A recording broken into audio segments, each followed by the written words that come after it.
Ezali ko féliciter déjà Félix Antoine Tshisekedi Tshilombo pour la réélection à la présidence de la République. Je vous avais dit, chers téléspectateurs et chers abonnés, que les Congolais ne sont pas dupes. Que les Congolais, les Congolais à l'obité. Et que les Congolais, les Bango, tout bazali, si matata mokonzi ya ekolo. Bango tout bamoni nani esengeli ba pesa ba voix na bango. C'est ainsi que vous voyez aujourd'hui les États-Unis, la France, le Canada, bamboka kilikili. Bazali ko féliciter déjà tata mokonzi ya ekolo pour la réélection na ye, et ils appellent d'autres acteurs politiques à la retenue. Balobi soki ba meki ko sala mobulu. Bango ba yebi bango. Et les services de renseignement sont là. Pour na kolandela makambu maso ezali ko salema en République démocratique du Congo. C'est ainsi que, chers téléspectateurs, chers abonnés, le chaos qui a été planifié, le chaos qui a été mis en place, n'a des options Oyo, M. Katumbi, a planifié qui a tchaki en place. Yango lelo ezali ko coûter cher. Nalobi ezali ko coûter Moïse Katumbi cher. Parce qu'au moment où je suis en train de vous parler, la communauté internationale, le ZISA, la France, le Canada, Bango Toubalobi, élection en République démocratique du Congo, eza kao tendenge ba opposa bazali koloba. Na kotange la bino ba déclaration. Ils appellent tous les acteurs politiques congolais. Ya kolanda processus autobengi processus de dépouillement et de publication des résultats. Il n'y a plus de débat aujourd'hui. OT, on doit publier bureau par bureau. OT, élection d'Engezaboye et Sengeli, lors de la publication, va publier circonscription par circonscription. Les lobes ont publié circonscription par circonscription. Bureau par bureau. Regardez les résultats aujourd'hui. Regardez le résultat aujourd'hui, chers compatriotes. Tolobi match sili. Bakata kaka.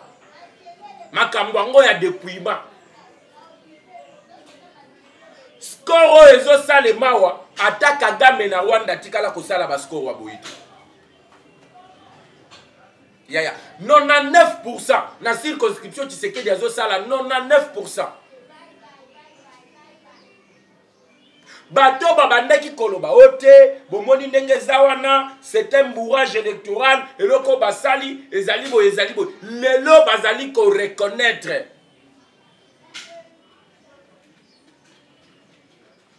les aventures de mauvais goût, les aventures de mauvais goût. Ya Moïse Katumbi na Martin Fayulu. Martin Fayulu a lobby. Le 27 ou soit mercredi et Sengeli Babi Manabalabal. bakobima na balabala pona nini. Martin Fayoulou aza mutoyo azobaka ba Congolais. Vous savez ce que Martin Fayoulou a dit? Te ngai avec la Mouka toko participer na ma ponamité. Ça c'était Martin Fayoulou. À quelques jours, il y a clôture, il y a dépôt à candidature. Fayoulou est allé déposer sa candidature. Aujourd'hui, il s'est associé avec le Théodore Ngoï, avec d'autres candidats présidents pour réclamer l'annulation des élections. Nalobi tozozo babango en désordre. Le peuple est éveillé. Le peuple congolais a sanctionné la classe politique. Il y a opposition. Batali ba opposant. Moutozo proposé le kwa Malonga Zate. Parmi tous ces opposants, qui avait le programme ou soit l'offre, Oye Koka qui concurrençait l'offre à Tshisekedi? Personne.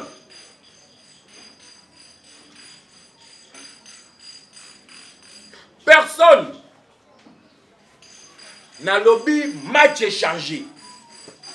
Match est balouki, match est sili. To sili kambotali maponani. Baya kobunda lisusu pour 2028, pour 2023, baza KO debout. Moïse Katumbi KO debout. Je vous avais annoncé ici. N'annonça Kibino que Katumbi sera arrêté. Bomala kilobi nazala ki awate. So le occupé mungongo wana ezali un peu dérangé.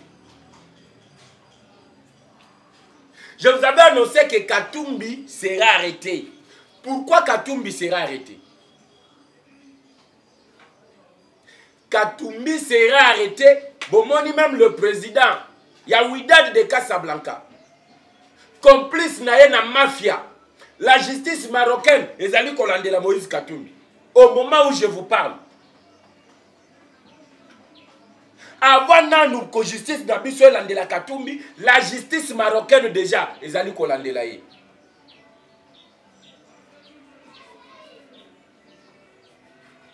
Mais ici au Congo, Moïse Katumbi, la personne qui a menacé l'intégrité de notre territoire, la personne qui a déclaré Yakokata Katanga, lelo nazo ebisabino mutokotombo la loboko na Lubumbashi azate. Mutokotombo la loboko dans les clans Katanga zate. Bambila bakiti kuna qui peut en parler? Ote John Mumbi, Sokoza garçon, Biman. Naebisa kibino bazwa ki task force. Babotoli yango le chef d'état-major. Bapesi yango na Orazali kota la maison militaire. Il y a chef de l'État. Baebisi Chiwewe, vous devez vous assurer, disait la force pour restaurer l'autorité de l'État sur toute l'étendue de la République démocratique du Congo. Il y a lobby 5 bataillons. Nazolo babie 5 bataillons. Ba jeune oyo ba uti formation na Kibomango. Ba inonde banzela. Ba veni ba riweli na Katanga. Christian Mwando Simba abiba lisusu libano. Ote sokinga Katumbi baponinga te, je vais semer le chaos. Ongai Katumbi, soki basalinga boete, il y aura le chaos. Nous attendons le chaos promis par Moïse Katumbi. Lelo, la maison de Christian Mwando. Moutoua lobaki que nous allons utiliser les ciseaux. Maison na Yezali, encerclée. Et pas yaba commando ba uti Kibomang.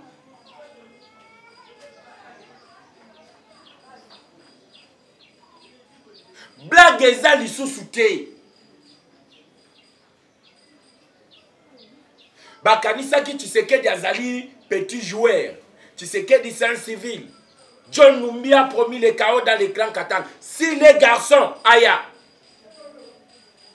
John Numbi soki aza mobali, lelo abima.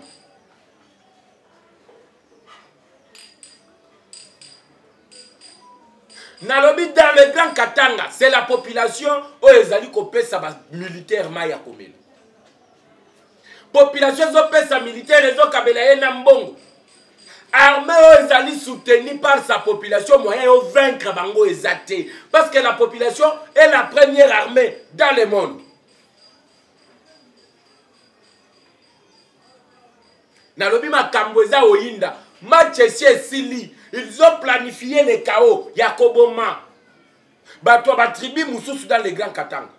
John Numbi Alobaki, le 21 décembre, Tshisekedi ne sera plus président. Lelo, score à l'Union soviétique, Tshisekedi 85%. 85%.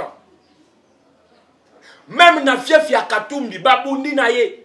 Na bureau oyo Katumbi aleki na oyo Tshisekedi aleki. Yaya, mutwa ko sabino lisusu te.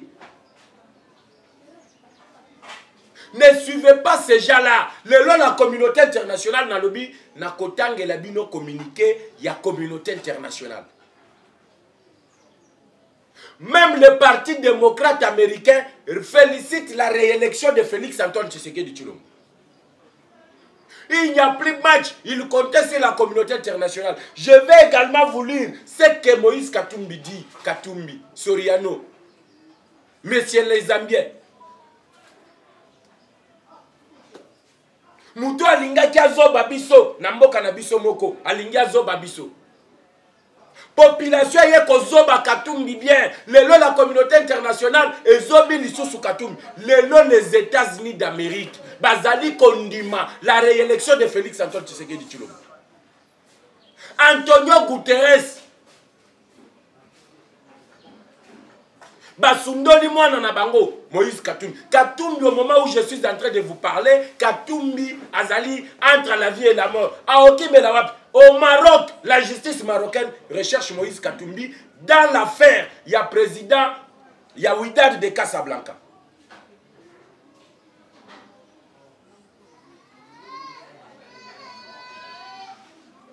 On recherche Moïse Katumbi au Maroc.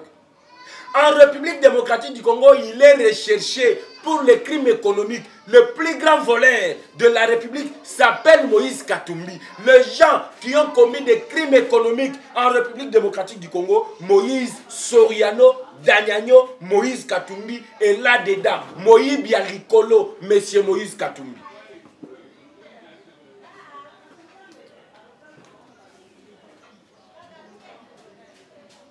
Nalobi Antonio Guterres a outi qu'on féliciter l'organisation des élections. Vous avez suivi Colette Brackman, Oyo Azali, journaliste belge, a critiqué Kamingi pouvoir. Cette fois-ci à l'obité, j'ai observé les élections. Les élections ont été organisées dans un climat apaisé. La population a été mature. Cette population a attendu jusqu'à la fin pour participer aux élections. Mais de quel droit, s'il vous plaît?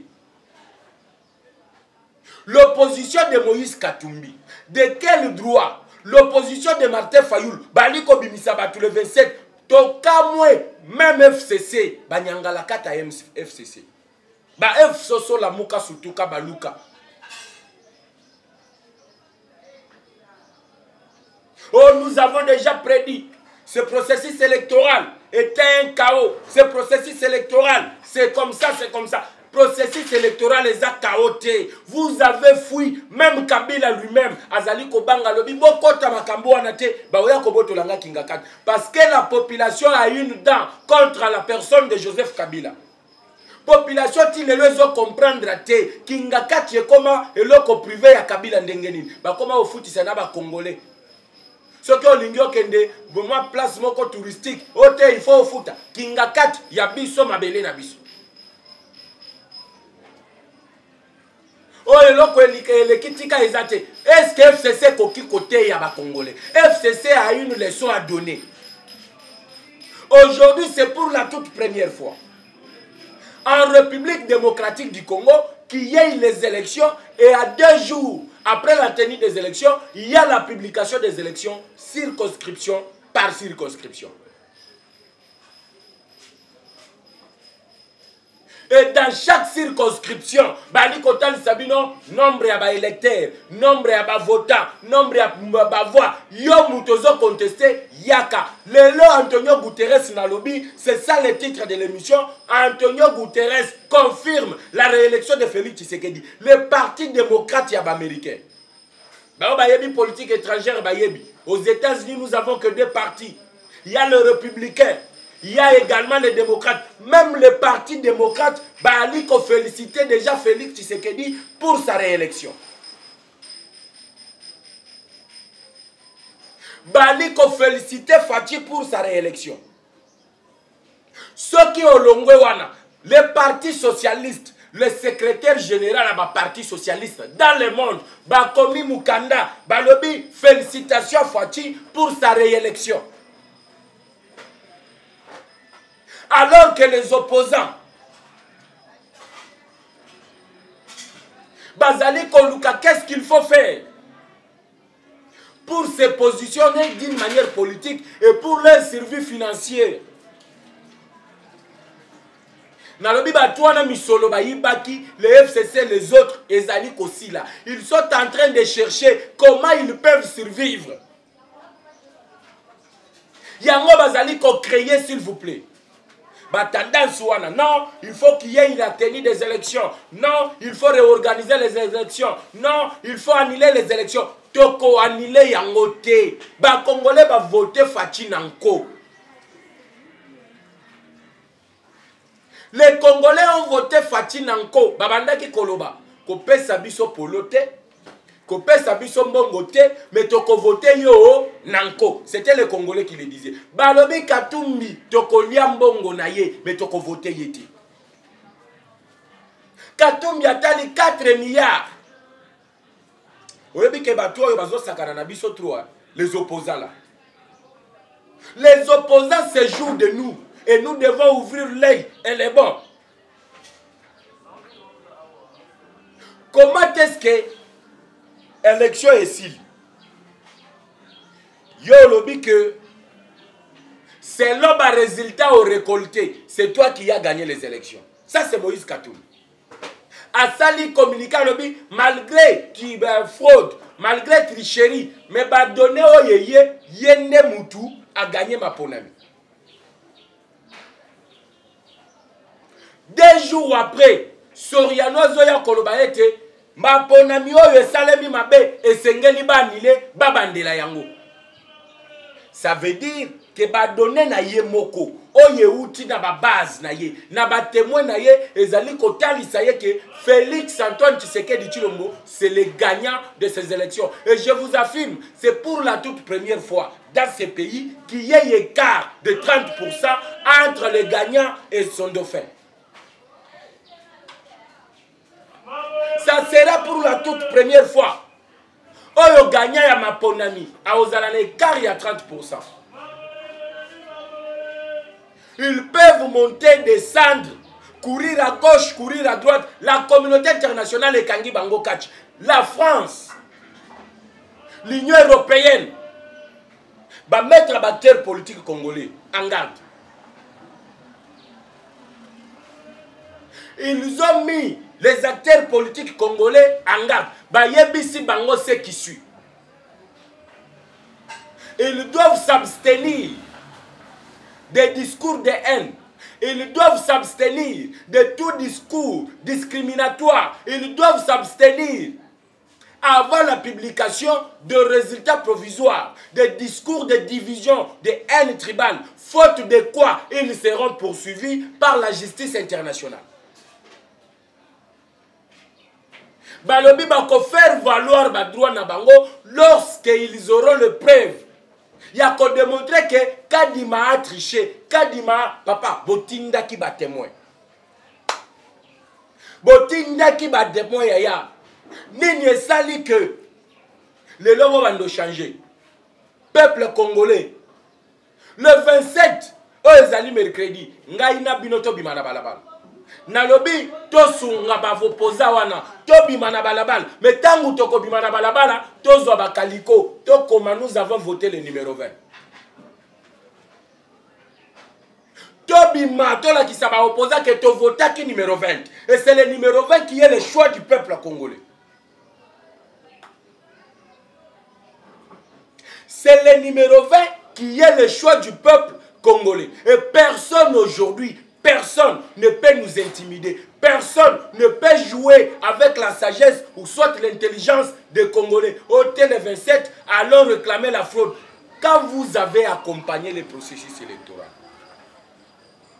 vous avez pensé à quoi? L'FCC entre dans le jeu. Dans le but que côté, la première des choses, tu like l'émission. D'ailleurs, joyeux Noël. Nabino sur en ce moment, vous allez m'excuser. Il y a Kobanda émission sans que souhaitez bino ba joyeux Noël. Le ezali déjà Noël. Moment ya esengo na ebi ke ba parents bazali ko bonga ba déjà pour na bana na bango. To souhaiter les bino partout joyeux Noël. Et je pense que ceux qui ont côté dans l'émission, vous souhaitez abonner à Bisso joyeux Noël au travers, il y a like, il y a chat na Bisso ou soit il y a commentaire. Et comme ça, entre nous, abonner à Vitesse Télévision, on peut se souhaiter un joyeux Noël et meilleur vœu de fin de l'année. Meilleur vœu à fin de l'année, il y a Kitoko et Zali la réélection de Félix Tshisekedi confirmée par la communauté internationale. Aujourd'hui, personne dans le sillage politique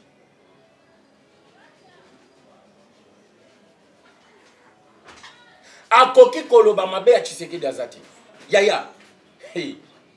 Ça c'est un score à la soviétique. Même Paul Kagame a tika la kobima na ba score a boité na Rwanda. C'est un choix sanction pour les opposants. Baliko sanctionner les opposants. Bazola qui sabango bozane le côté. Vous n'avez rien proposé. Au lieu de proposer le programme oh bango balingi basala pour la République démocratique du Congo, ils étaient là en train de parler de Tshisekedi. Ils étaient là en train de critiquer Tshisekedi. Alors que Tshisekedi, lui, disait aux Congolais, na salaire libino gratuité de l'enseignement, ceux qui vont voter dans l'issous, na kobaki sa gratuité, il y a humanité. Ceux qui vont voter dans l'issous, l'université sera gratuite. Ngai na tonge libino mama yemu. Ceux qui vont voter dans l'issous, pour des bananes aussi là. Pour un eau profonde des bananes aussi là. Il disait leur réalisation, il promettait d'en faire d'autres.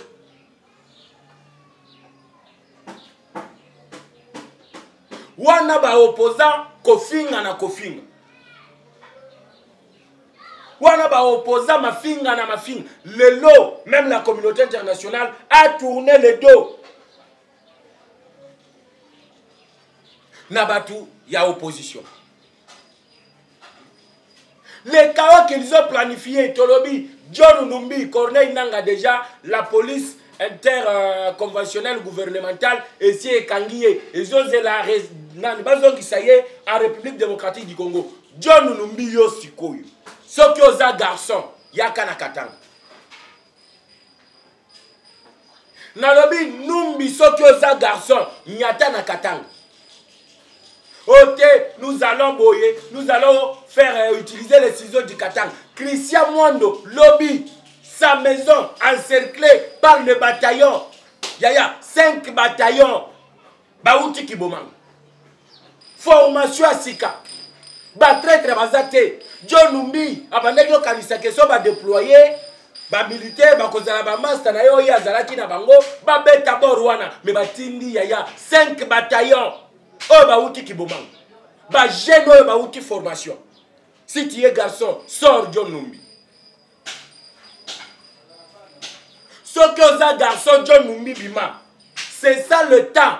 Oh, ya ola qui ça va congolais. Oh, yo yo ozali. Ce que ça mobile, tu es un véritable général. Yaka. Tu vois, Yebisa qui est. Le message a été bien passé par le chef d'état-major Christian Chiwewe. Yebisa qui est. Nous l'attendons. Nous attendons. Tozo Zelanan, John Numbi. Tozo Zelanan, Alliance Fleuve Congo. L'objectif d'Alliance Fleuve Congo, c'est de créer les chaos. Lobby dans les grands Katanga. La population soutenait l'entrée. Il y avait un commando Nabiso. De l'autre côté, Bertrand Bissimo Aleli Alobio, tu sais qu'elle dit, accueilli qu'on s'attaquait dans les civils. Non, les civils, c'est toi John Numbi, toi M23, toi Alliance Fleuve Congo. Toi Alliance Fleuve Congo. Donc, Catch, Kleboa, Moïse Katumbi, Pe Mayaya. Quand on publiait les résultats, na yebite nani azalaki pembeni ya Katumbi. Botinde langa image ya Katumbi quand on publiait les résultats yaya. Catch. Na lobi Katumbi KO. Oko réclamer. To beti bango ya hotelema. To beti bango ya kotelema. Ote soki Katumbi abimite balo babozonga epa na bino. Yo bima sikoyo. Onga chef coutumier ya Kasumbalès bimana kisi na yo totala yo mapinga yango wana yaya manduki ya sika na yebisaki bino je vais revenir na betela bino lisusu makambo salemi na est des armes neuves na lobi bien manduki ya sika oyo basombeli bana wana ba commando oyo ba uti formation na Kibomanga ba kiti dans les Katanga bali kotambola na baveni. Christian Mwando, celui qui avait lancé le message, Yakokata Katang, ba encerclé des gens d'Akunaye. Bazali Kozela John Numbi, si tu es garçon, sors. La ferme de John Numbi dans le Haut-Katang. La société de gardiennage à John Numbi dans le Grand Katang. Au moment où je vous parle, encerclé.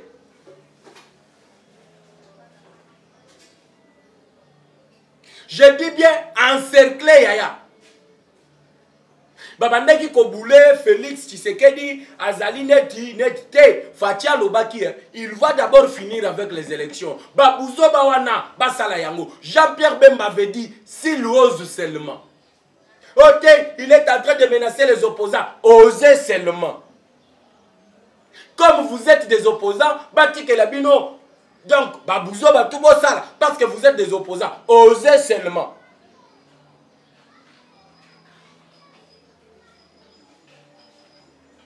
Même l'église catholique est Sundoli Katumbi. Saviez-vous que Katumbi n'a mbongo bazo dongwana chaque jour? Mbongo Katumbi a yebisiye, bimiselanga ba preuve, je vous ai doté de tout. Qu'est-ce que vous avez fait? Yo lobaki ke chrétien catholique ba ko voter Moïse Katumbi. Vous l'avez même présenté dans une église catholique pour qu'il soit soutenu. Lelo Katumbi azali ko réclamer mbongo apesaki ya mbongo. Mbongo alobi, nous sommes une église au milieu du village. Pourquoi mbongo a changé? Yaya, mbongo a changé pour nani? Pourquoi Chole a changé? Autre comme église au milieu du village. Depuis Kabino Bozalaka église au milieu du village. Vous avez toujours critiqué le gouvernement en faveur de l'opposition et surtout de la personne de Moïse Katumbi.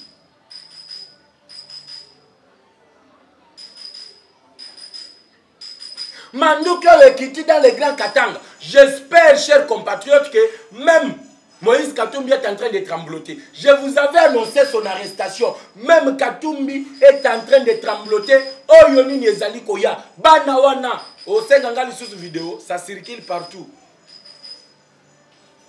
Vidéo ya ba soda. Oh yo ba koti Grand Katanga. Pour pallier à toute éventualité d'attaque, il y a John Numbi dans les Grands Katanga et de Gédéon Kyung. Je vous avais dit, Gédéon Katisaki Brakona ni Zambie, Akendaki Kolukabatunaye, Basali formation dans la Zambie, Pobayape, Naba Zambie Moussousou, les appuyer pour prendre le contrôle du Grand Katanga. Lelo, Mobali Soki Azana Katanga, Atombola Loboko. Je vous annonce ici, chers compatriotes, que la communauté internationale tient à la poursuite et à publication de résultats. Et même le Parti socialiste, ils allaient publier et féliciter Félix Tshisekedi comme le président élu ici des élections du 20 décembre. Même le Parti démocrate.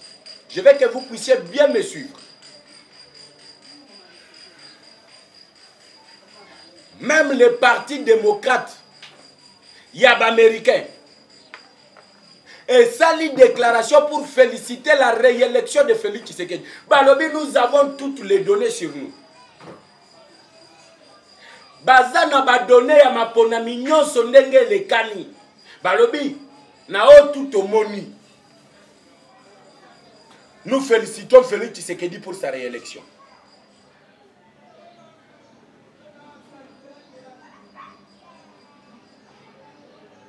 Nous félicitons Félix Tshisekedi pour sa réélection. Yango Bomoni, l'Union européenne, la mission d'observation électorale, il y a l'Union africaine. La mission d'observation électorale, il y a Oyotobengi Sadek. Bango tu basali ba rapport na bango. Na katia ba rapport na bango wana bazali koloba mapona mieleki na ndenge ya bien. Yo mutozo beta tembe, je ne sais pas si tu vis réellement République démocratique du Congo. Les élections, les résultats sont publiés chaque jour à la RTNC. En direct, vous avez vu les scores à la soviétique. Il y a Félix Tshisekedi. Les scores à la soviétique de Félix Antoine Tshisekedi Tshilombo.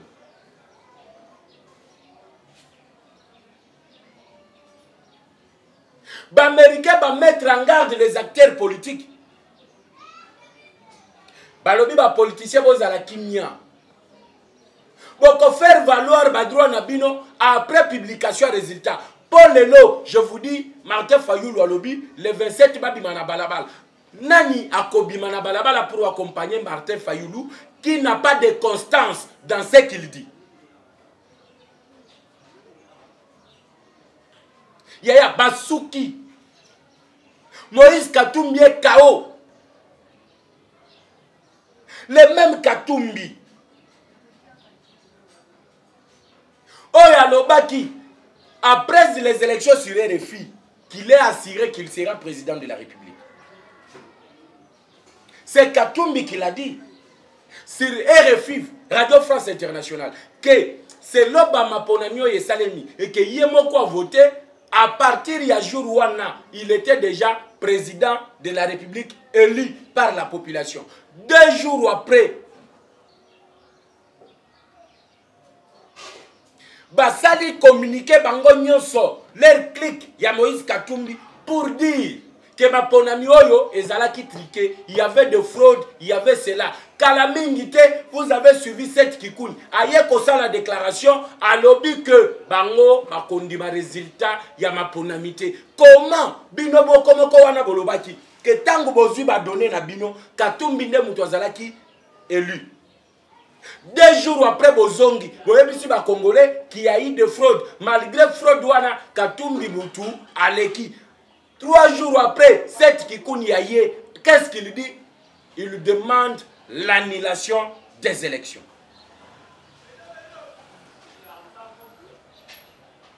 Il demande l'annulation des élections. Pourquoi doit-on annuler les élections?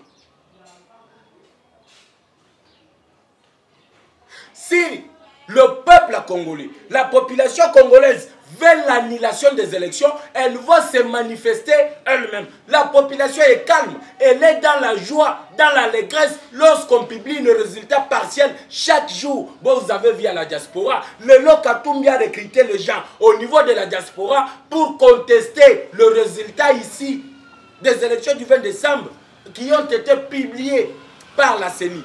Namakambo est à la diaspora.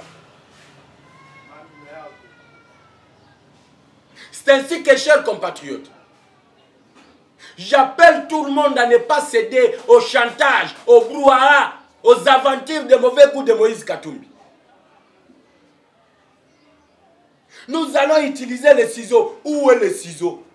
Les Congolais veulent voir les ciseaux. Pour qu'ils bomango mobimba et bimi. Et côté dans le Haut-Katanga. Et tant que côté dans le Haut-Katanga, la population dans la Grèce. Et les Louchois. Et les Katangais, et les autres originaires de la tribu Moussous, nous sommes des Congolais, nous sommes appelés à vivre ensemble. Chaque Congolais est libre de s'installer où il veut.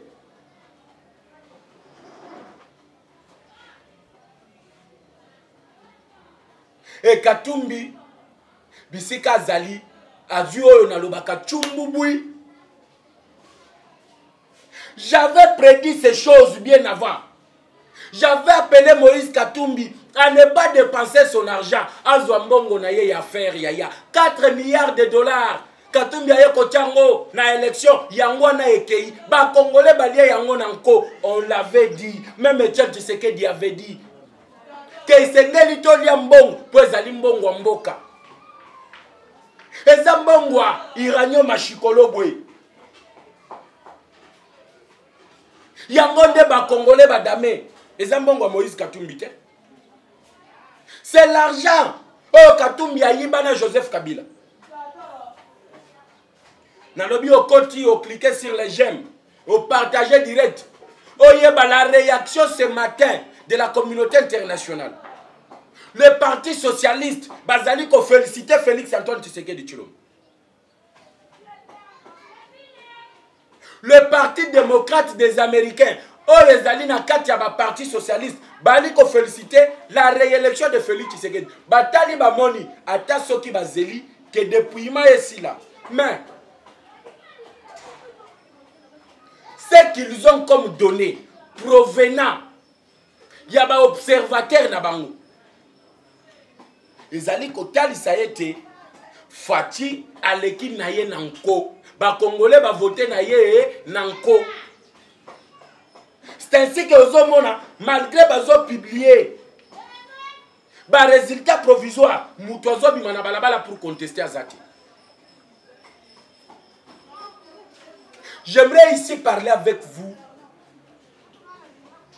Na appel ya ba opposant. Na lingi bozala epelé, boyeba pourquoi Katumbi appelle à l'annulation des élections. Pourquoi Martin Fayoulou appelle à l'annulation également des élections. Bolandi Hervé Diaké, c'est le porte-parole d'ensemble. Alors nous n'écartons aucune option à ce que l'opposition puisse se regrouper aujourd'hui, à ce que l'opposition puisse se rassembler aujourd'hui pour faire un front commun contre les hold-up électoraux. Bokendeki awa en Afrique du Sud.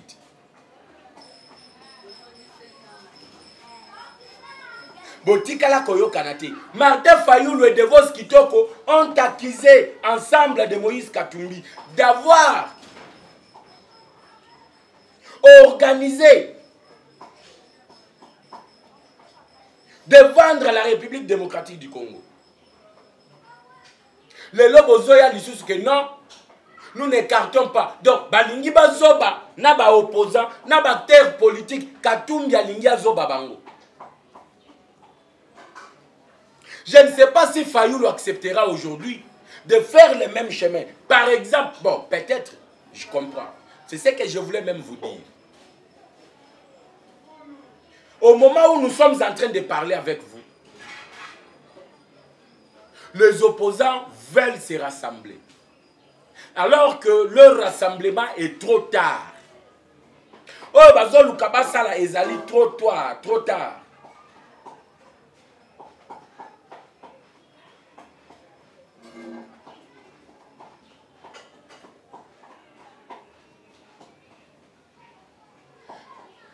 Balingi basala oyo to bengi front commun de l'opposition pour des positionnements yabango moko.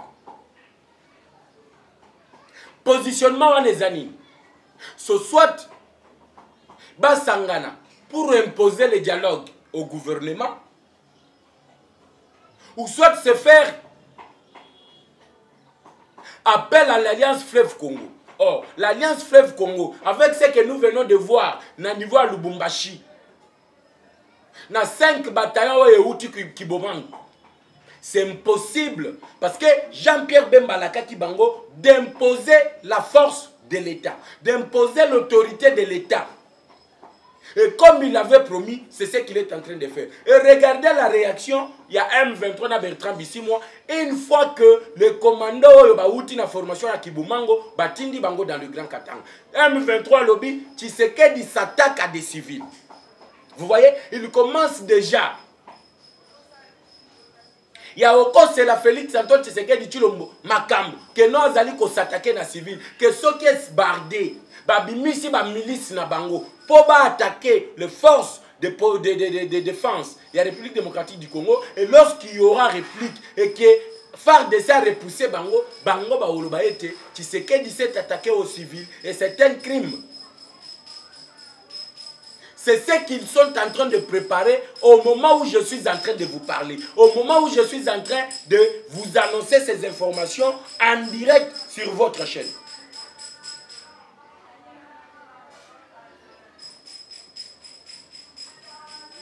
Vous voyez les gens de Katumbi, Bazali Koloba, Lokuta, Oza Lokuta, mais Boye Bisabiso, dans quel bureau, Obino Bomonike, Katumbi abattra Tshisekedi, dans quelle province, voire même 5 provinces, Obino Bomonike, Katumbi abattra Tshisekedi. Les résultats sont publiés bureau par bureau. La CENI a invité tout le monde. Katumbi tout la Moussia Zaz. Hervé Diaké se porte-parole ensemble. À Lobby Lobby, qu'il est en train de chercher l'unité de l'opposition. Cette même opposition, Oyoba Fingana Kilobi. Martin Fayulu a Lobby, en Afrique du Sud, et Zalaki côté Kamboka.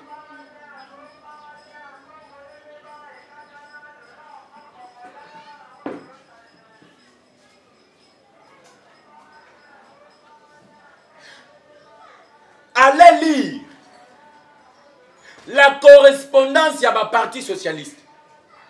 Pour Nabango Bazali déjà qu'on félicite Félix Tshisekedi pour sa réélection. Si vous n'avez pas l'information, hier c'était la première tendance. Au niveau national, Tshisekedi est arrivé en tête avec plus de 85%. Moïse Katumbi très loin, si je ne me trompe pas, c'était 14 ou bien 16%. Martin Fayulu Koutounase.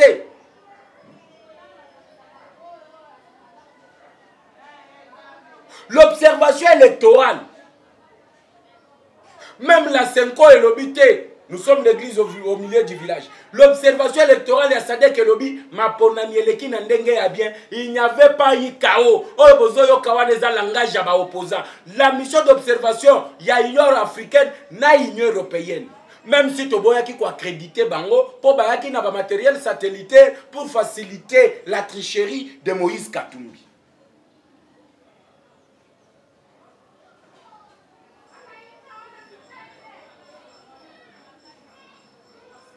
L'ambassade de la France, l'ambassade des États-Unis, l'ambassade de la Grande-Bretagne, Basangani Bangotu, Basali communiqué. Lisez le communiqué des ambassades et c'est un acteur politique congolais que base la publication des résultats provisoires, pour faire valoir le droit na bango. Mais là, avant de nous publier les résultats, eux commencent à réclamer l'annulation des élections. Pourquoi ils nous réclament l'annulation des élections? Parce qu'ils savent, chers compatriotes, que Bazali va échouer d'une manière lamentable.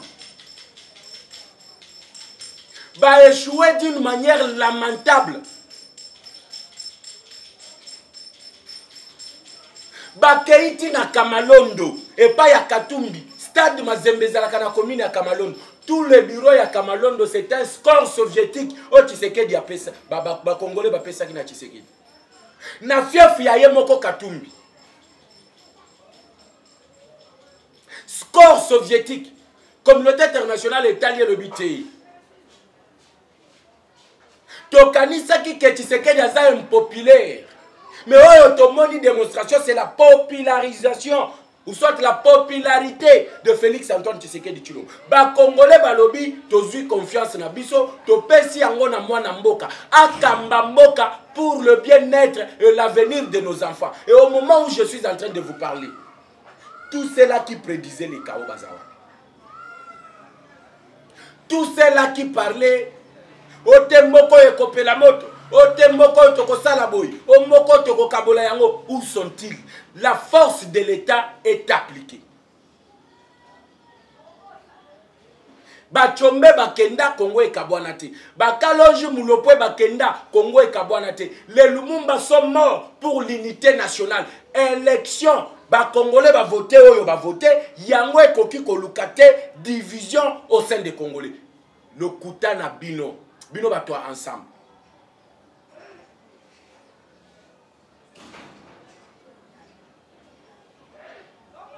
Venez avec vos preuves. Peut-être utiliser Batouboy, les observateurs, tu as utilisé témoins, tu as utilisé Batouboy, tu as utilisé... Oui, vous avez utilisé ces gens-là. Mais quelle est la fin de leur mission? Qu'est-ce qu'ils vous ont rapporté comme de PV, de preuves de la réélection de Katumbi? Parce que l'élection est à la Kanamuno côté. Les élections, c'est avec le PV. Lorsque vous irez en contestation, même si vous réclamez l'annulation des élections aujourd'hui, vous devez avoir le PV. On est sur les réseaux sociaux chaque jour, midi, matin, midi, soir. Est-ce que bon moni va PV Oyo Katumbi a battre Tshisekedi à plate couture? Dans les grands Katanga, je l'ai dit, on a voté Katumbi. Moi, je suis logique. Je vous dis des choses vraies.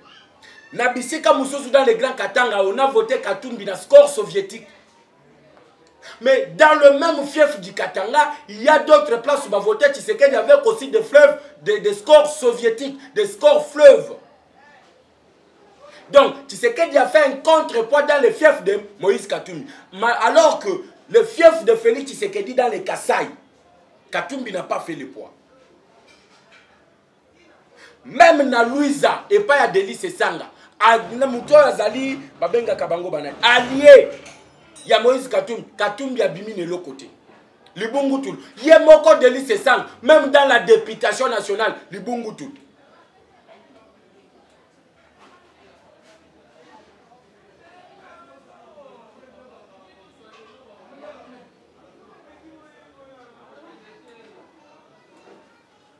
Tous les 27, tout le monde a bango na balabala. Au taliba résultat, oh outi côté à Bounia, na ba Isiro, Tshisekedi est en tête. Au taliba dans les grands Équateur, Tshisekedi est en tête avec des scores soviétiques larges.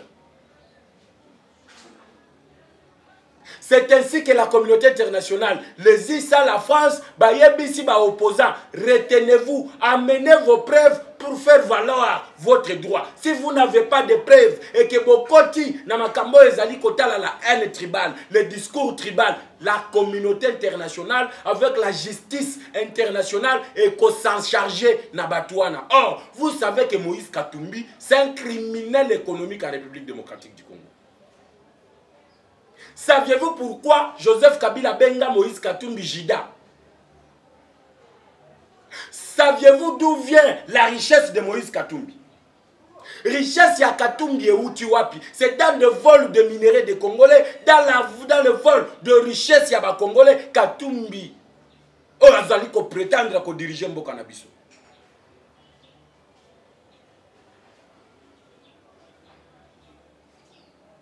Et si vous n'êtes pas sportif, d'accepter la défaite, Nalobi, na dozo tanga kutu diaspora te. Diaspora c'est peut-être 0,0 quelque pourcentage de participants.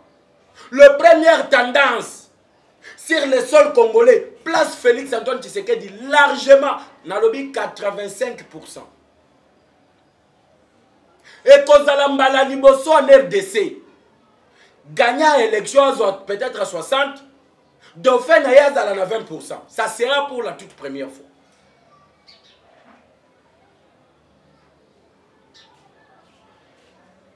Et tout ça, ça ne plaît pas aux ennemis de la République. Ça ne plaît pas aux gens qui veulent le chaos. Nalobi, chers compatriotes, au Koti, Bolaike live. Parce que Tozolo Belamboka, c'est que les gens ont voulu faire. Regardez dans les Katanga. Ceux qui sont dans les Katanga, Boye Bisanga Makambo Nazoloba. Vous avez vu les 5 bataillons. Oye Uti Kibomango Tote. Avez-vous les nouvelles armes? Oye Basombeli Bango Tote. Bota la tenue Oye Balati. Yaya, Biloko Asika, Manduki Asika. Ceux qui tosilani na Maponami. Qui m'a zongi sur l'étendue du territoire national, Tokeina Est. Yaya nazo zonga. Nazo zonga cet après-midi pour parler de l'Est de la République démocratique du Congo.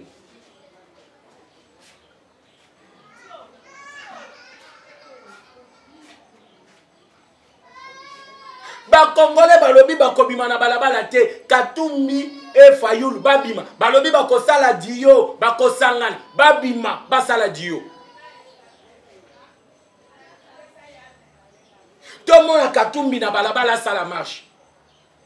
Ceux qui koloba pamba, bana veya alela bana mazembe alela lobi tango bazo publier élection nga moko na komi koloba ay bana Katumbi ba alela bana Soriano alela. C'était fantastique. Place tout Nazalaki. Et quand on publie les résultats, aux hommes qui ba Congolais baza dans la joie. Balobi kutu boti kabo piepe saka Tshisekedi. A kende soka ko sala 30 ans sala naïe. Mais nous sommes des démocrates. Tshisekedi ne peut pas faire 30 ans.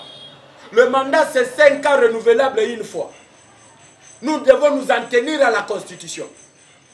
Ça, c'est le fanatisme des gens. Oui, Balobi, c'est l'opinion. La même population peut réclamer le référendum pour changer le mandat. Baloba, que Tshisekedi a dit qu'elle a peut-être roi. Et Zali Posa Nabango. Ce n'est pas ça mon choix. Mon problème ici, c'est de rester ou soit de rechercher l'unité nationale. Katumbi comptait sur la communauté internationale. Katumbi comptait sur l'appui. Katumbi a réclamé la victoire avec le PV. Nalobi au Koti. La première des choses, laïquer mission. Banda ko laïquer. Et au Komelingai, Makambo Nazolo Bezalo Kutato ya solo. C'est Tshisekedi qui a gagné ou pas. Yobisika Okenda qui a voté, qui avait gagné. Le résultat bureau par bureau. To Okende Musikati. To ebisi bango PV Nabino bureau par bureau. Yaya Bako. Bakozoba biso lisusu te naloba kinga moko na kozoba Katumbi tia kokende makala soba okende kasa pakei criminel économique voleur de Congolais.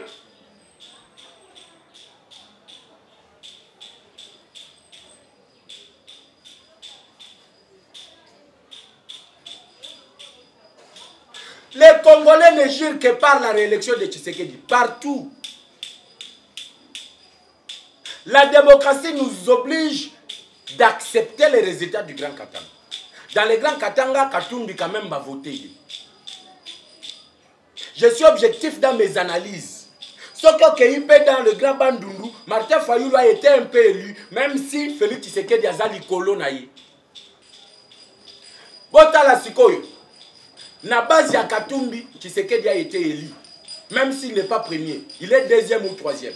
Dans la base, il y a Fief, il y a Fayoul. Tshisekedi a zali premier. Bazowe le lana Fayoul. Na base, il y a Tshisekedi Koutou Moutoazou Yelo Kwazate. Na base, il y a Jean-Pierre Bemba Bangotou Aki à la cause de Félix Tshisekedi. Ok, il a Bounya Aki, 54% Tshisekedi. Les autres là se partagent les voix. Sikoyo Bango. Victoire au Bazolobela et Outiwapi.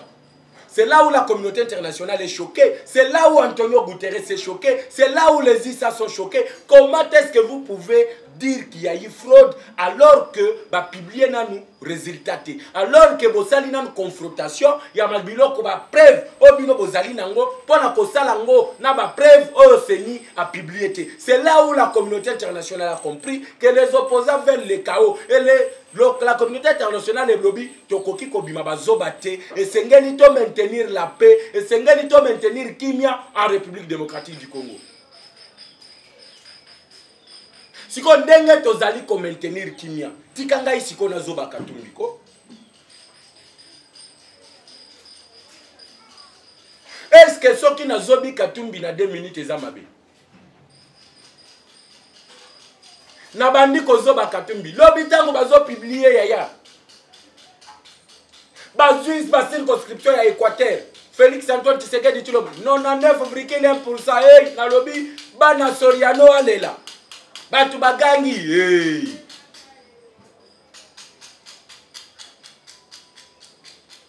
Bakei na ngandajika 99,01 Tshisekedi na lobi bana Katumbi alela batu balobi me bana Katumbi alela ezani na lobi te ye mutu ayela kibiso wana tini bana veya alela. Est-ce que bana veya alela bana aya olela? Regardez la personne qu'on voulait donner la République. J'ai demandé à voir Olivier Kamita, Tubalobi Kamita, toi qui va Miki Mieli, à Keina Denis Nana, Denis Mukwege na Belgique, à Kokenenengeni Niaza Congolais. Il a le passeport congolais. Il vit en République démocratique du Congo. Ote à Lobi Azozong, à Azonga, Toya Kozoban. Baya kosa la marche, il y a le 27, Tose la ba Olivier Kamitano. Hervé Diakes Alobi, il fait appel na ba Martin Fayoul. De vos qui toka Alobi te, bino boteka ki déjà mboka en Afrique du Sud. Ezangaite, bango na bango bazolo ba. Ngaite.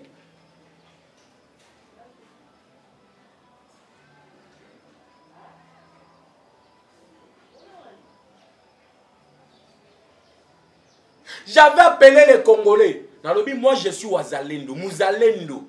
Naza Mouzalendo. J'ai appelé les Congolais. Et Sengeli to imposé choix na biso na ba occidentaux. Ba américain bandimi ko se soumettre na volonté à souverain primaire.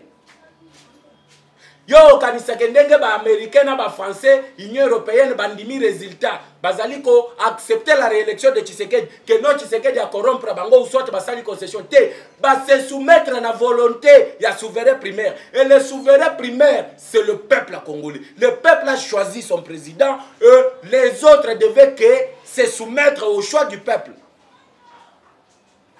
Yango na tché défi yango yo na lancé. Bozé la mercredi le 27, balabale aux Alavides. Parce que le choix du peuple, le choix du souverain primaire, c'est Félix Antoine Tshisekedi Tshilombo.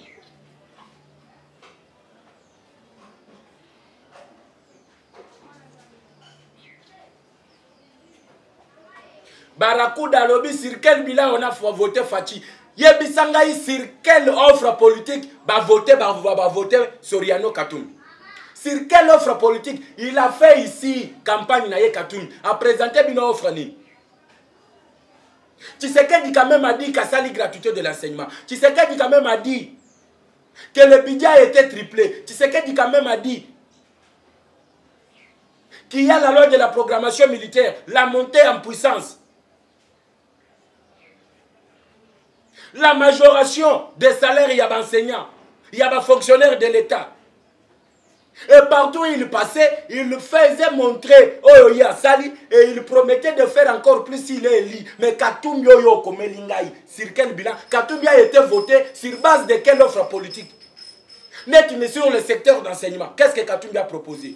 Nul, Tijen, Libungutul, Nalobi Tchumboui, Bana Soriano alela. Katoum yé pas inaye alela. Tchumboui, Tozana Bino awa. Ote toko bimisa mobulu na Katanga na lobi 5 bataillons baza déjà wana. Soki boza mibali bobima. Le Congo sera indivisible. La patrie ou la mort. Nous n'allons jamais céder la République. Tchombe a koka takatanga te. Kakatumbi. Mundele. O ba Congolais ba bandaki koya par curiosité. Ba mona pe Mundelo alingi a postuler na Congo. Bino bomoni te il est populaire. Te Congolais yaki par curiosité. Tout mona pe Congolais à Mundele. Ba moni Katumbi. Et le jour des élections, ils ont voté leurs frères, leurs sa. Félix Antoine Tshisekedi Tshilombo. Nous connaissons ndakwa ba parents na ye. Yo yebi ndakwa Moïse Katumbi ba para Katumbi. Baza wapi? Et si lipo na lelo.